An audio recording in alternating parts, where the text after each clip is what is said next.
systems nominal.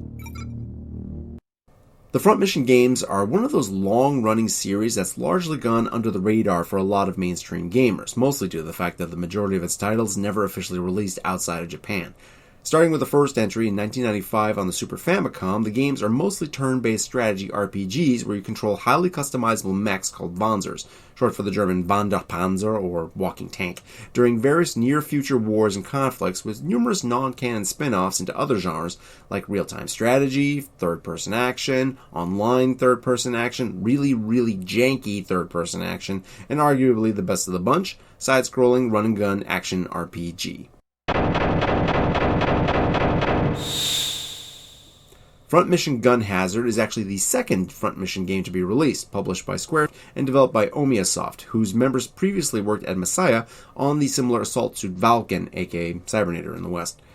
The game drops you into the shoes of Sergeant Albert Grabner, a NORAD soldier and Wanzer pilot evading capture after a coup d'etat in his home country of Bergen. With some help from a dropship pilot named Brenda Lockhart, you escape and take up a job with her as a mercenary, waiting for an opportunity to free your homeland, rescue the president, and get some payback on the coup's leader, Colonel Ark Hellbrand. Until then, you travel the world taking up contracts in various war zones, interacting with the locals, and blowing away a variety of enemy soldiers, vehicles, and mechs. As you do, you'll gain cash and experience, build up your arsenal, meet new friends, and slowly discover that someone is pulling strings behind the scenes, starting rebellions and escalating wars worldwide for unknown purposes. It's going to be up to your ragtag team to figure out who or what is behind the conspiracy and take them down. If you've played similar games like the aforementioned Valken or Assault Suits Leynos, then you'll be right at home playing Gun Hazard. Piloting your Wanzer has the same sense of precision and weight to it that those games had. Jump, dash, boost, shoot, you name it. You've also got a similar, if much expanded, arsenal of weapons and equipment to unleash on your enemies, ranging from Vulcan miniguns, mech-scale shotguns, lasers, missiles, attack drones, big ol' hard knuckle. Even the hidden napalm gun from Valken makes an appearance if you can find it. There are, of course, some serious differences, though. On the negative side, the aforementioned Vulcan doesn't work like it did in Valken. Instead of reloading after running out of ammo, it regenerates it slowly over time, which really cuts down on its usefulness. On the other hand, the laser does reload all at once, and also punches through shields, making it a go-to weapon as far as I'm concerned. Other things to worry about are some odd concessions to reality where dashing into a wall at full speed will do minor damage, as will being near an enemy when it explodes, so try to keep your distance.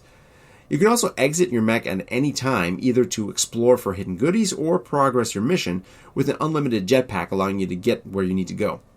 Just be sure not to forget to upgrade Albert's gun, grenades, and armor, or your survivability outside of Wanzer will be very short. And don't forget about your ride, because it can still be attacked when you aren't in it. Another major difference is the addition of RPG elements. Blowing away bad guys and accomplishing objectives nets you cash and experience points. The latter levels you up and makes new gear available, while the former is of course what you buy it with. It's also what you'll be using to repair and rearm yourself between missions, because unlike this game's inspirations, you don't automatically get fixed up. You'll need to stock up on fuel, secondary weapon ammo, and items if you want to keep in fighting shape. You'll also be investing in new mechs for yourself and your crew, who you can bring with you on missions to help you out. They level up as well, and some have special abilities of their own, like Emil's Repair or Sakata's Shield Wanzers, or Brenda's Airstrikes. There's even a cheat code that allows a second player to take control for some co-op action. Bear in mind that those you don't bring with you don't gain XP, and there are a few levels that need specific characters to complete, so you'll need to switch them up every now and then to keep them from getting underleveled. And that's not all. Your weapons, gear, and Wanzers also level up as you use them, increasing their overall effectiveness along with you. You can also buy upgrades for your weapons at shops to make them even stronger. This doesn't mean that you can stick to your starting gun throughout, though. Both weapons and enemies have an associated level, and if yours are below theirs, you won't be doing much damage no matter how much you've upgraded them. Not to mention the advanced Wanzers, while not having the same customizability as the ones in the mainline series, have increased mounting points for whatever secondary weapons suit your needs and playstyle.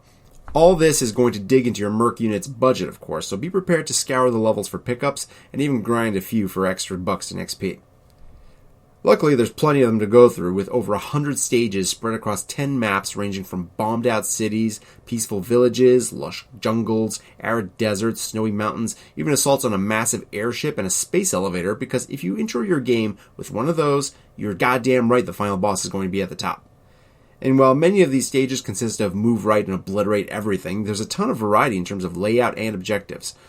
An early standout is in Centric, where you enter a small village for info on the local guerrillas and need to leave your Wanzer to talk to the locals, only for the village to be attacked with nerve gas, forcing you to run for your life back to your mech as the villagers drop like flies all around you. Yeah, this game may not take place in the official front mission canon, but its story shares the series' tendency towards geopolitics, moral gray zones, and dark subject matter. Not bad for a 16-bit shooty mech game from 1996. Speaking of 16-bit, the game is a great example of what 90s pixel art can pull off when done right.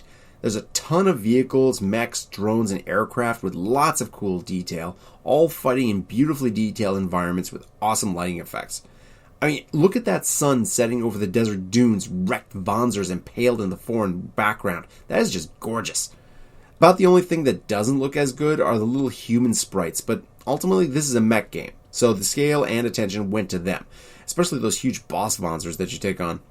Special mention also to the character designs by artist Yoshitaka Amano, and music primarily composed by Nobuo Uematsu and Yasunori Mitsuda of Final Fantasy and Chrono Trigger fame. The fact that this game never got an official Western release is a goddamn shame. Thankfully, the folks at Aeon Genesis, who also worked to translate Assault Suits Valken, created a fan patch that switches everything to English, so with minor finagling, it's easy to see what Gun Hazard has to offer. If you're like me and enjoy piloting your mechs in 2D as much as you do from the cockpit, then Front Mission Gun Hazard is well worth your time. And who knows, with the series recently getting more attention thanks to some pretty good looking remakes on the Switch, it might not be too much to hope for this one to get the same treatment. In any case, this has been Zero Sum. Thank you for watching. Like, share, subscribe, all that stuff. Till next time, I'm ejecting.